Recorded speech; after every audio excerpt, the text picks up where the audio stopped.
आप थोड़ी देर के लिए अपनी आंखें बंद कीजिए और कल्पना कीजिए आप एक ऐसे इंसान हैं जो कि एक हादसे का शिकार हो जाते हैं, जिसमें आप दुनिया के सबसे बड़े समुद्र यानी कि प्रशांत महासागर पैसिफिक ओशन जो कि 165 मिलियन स्क्वायर किलोमीटर में फैला हुआ है, उसमें आप एक नाव के साथ में गुम हो जाते हैं। और इतने विशाल महासागर में आपका अपना कोई नहीं है, और ना तो आपके पास में खाने के लिए खाना है और ना ही पीने के लिए पानी। और समुद्र का पानी आप पी नहीं सकते क्योंकि वो बहुत ज़्यादा खारा है। और वापस जाने के लिए आपके पास में कोई साधन नहीं है। आपको नहीं पता है कि आप समुद्र में किस जगह पर हो और आपको कहाँ जाना है। कई सारे बड़े बड़े जहाज आपके नज़दीक से गुजरे, लेकिन उनमें से किसी की भी नज़र आप पर नहीं पड़ी। आप सिर्फ एक उम्मीद पट्टी क्योंकि कोई आएगा जो कि मुझे यहाँ से निकाल करके ले जाएगा, लेकिन वहाँ पर कोई नहीं आता। आप अपनी आंखें खोल सकते हैं और भगवान का शुक्रिया अदा कीजिए कि ये सिर्फ एक इमेजिनेशन थी। लेकिन आज जो कहानी मैं आपको सुनाने वाला हूँ वो कोई इमेजिनेशन नहीं बल्कि एक रियल लाइफ स्टोरी है। और इस कहानी को सुनने के बाद में आपके रोंगटे खड़े हो जाएंगे। और ये कहानी है जोस सल्वाडोर एल्वरेंगा की, जो कि एक बहुत ही अच्छा मछुआरा था। बात है 17 नवंबर 2012 की। ये वो तारीख है जब एल्वरेंगा मेक्सिको के एक छोटे से गांव से निकला और गहरे समुद्र में मछली पकड़ने के लिए उतर गए। और मैं आपको बता दूं कि जिस समुद्र में वो उतरा था वो दुनिया का सबसे बड़ा ओशियन था, पैसिफिक ओशियन, यानी हिंदी में प्रशांत महासागर। और ये महासागर इतना बड़ा है कि इस पृथ्वी पर जितनी भी ज़मीन, रेगिस्तान, बर्फ, नदी, तालाब, झरने जितना भी है, इन सबको अगर मिला भी दिया जाए तो भी वो इस महासागर की बराबरी नहीं कर सकते। उस वक्त एल्वरेंगा के साथ में उसका एक दोस्त भी था, और एल्वरेंगा का प्लान था कि वो 30 घंटे तक मछली पकड़ने के लिए निकलेंगे। और उसके हिसाब से उन्होंने अपने लिए खाना और पानी लिया था, लेकिन किस्मत को कुछ और ही मंजूर था। थोड़ी देर तक तो सब कुछ प्लान के अनुसार ही चला, लेकिन तभी एक खतरनाक तूफान ने दस्तक दी। शुरुआत में हल्की हल्की हवाएं चल रही थी और थोड़ी थोड़ी बारिश हो रही थी, लेकिन एल्वरेंगा ने उसे इग्नोर किया और आगे बढ़ता चला गया। लेकिन एल्वरेंगा को क्या पता था कि ये रिस्क उसे कितना भारी पड़ेगा।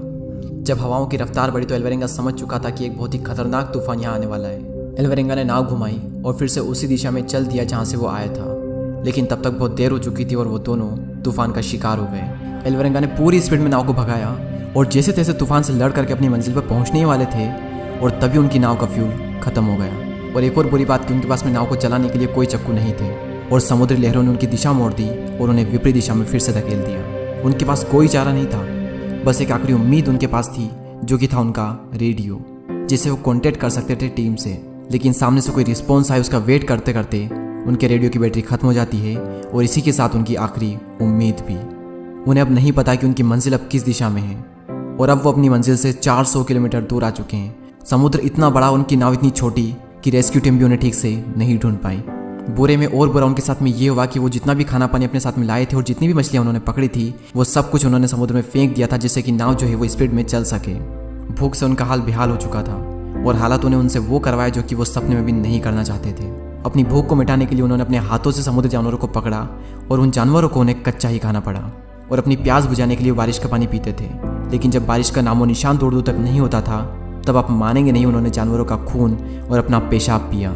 मेंटली उन पर कितना टॉर्चर हो रहा था, हम सबके लिए ये इमेजिन करना भी मुश्किल है। और जैसे तैसे उन्होंने 4 महीने गुजारे, लेकिन एल्वरेंगा का जो साथी था वो इस टॉर्चर को बर्दाश्त नहीं कर सका और उसकी मौत हो गई। अब एल्वरेंगा अकेला पड़ गया, उसके साथ में बात करने के लिए कोई नहीं था। वो अकेला ही संघर्ष कर रहा था। एक एक दिन काटना उसके लिए मुश्किल हो रहा था, करने के लिए कोई काम नहीं था। एक जगह बैठे बैठे बॉडी खराब हो रही थी। रात में वो तारों को देखता रहता और सोचता काश यहाँ पर कोई आए और मुझे यहाँ से निकाल करके ले जाए, लेकिन वहाँ पर कोई नहीं आया। 6 महीने गुजर गए थे, और अब एल्वरेंगा पैसिफिक ओशन जो कि दुनिया का सबसे बड़ा महासागर है, उसके बीचों बीच जाकर पहुँच गया। उसे नहीं पता था कि वो कहाँ पर है और उसके साथ में कब क्या होगा, और वो भी अपनी जीने की उम्मीद लगभग खो चुका था।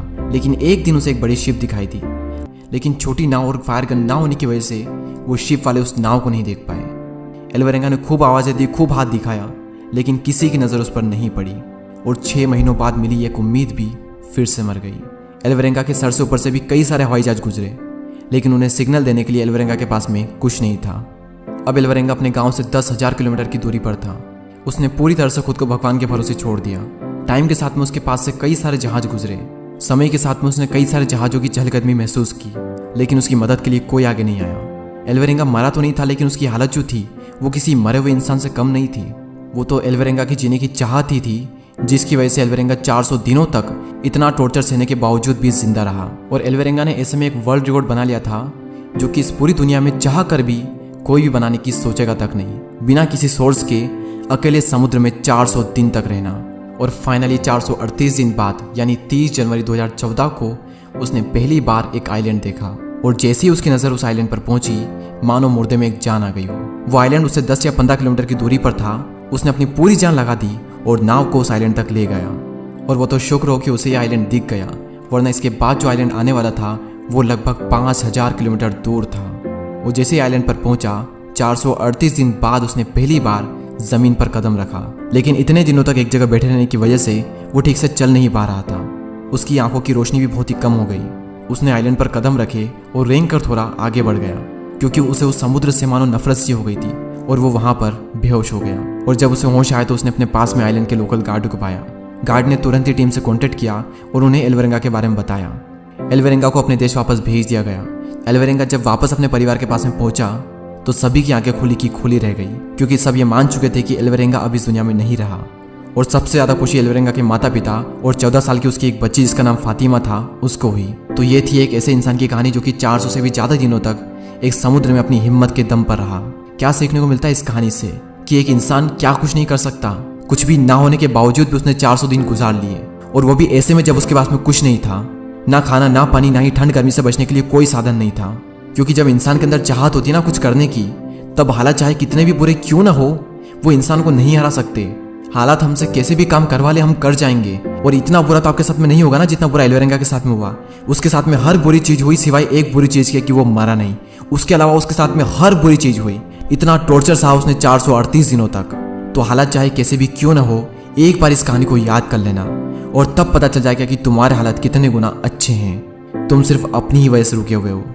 ये रियल लाइफ स्टोरी अगर पसंद आई हो तो शेयर करना ना भूलें और सब्सक्राइब करके हमारी कम्युनिटी का पार्ट बने।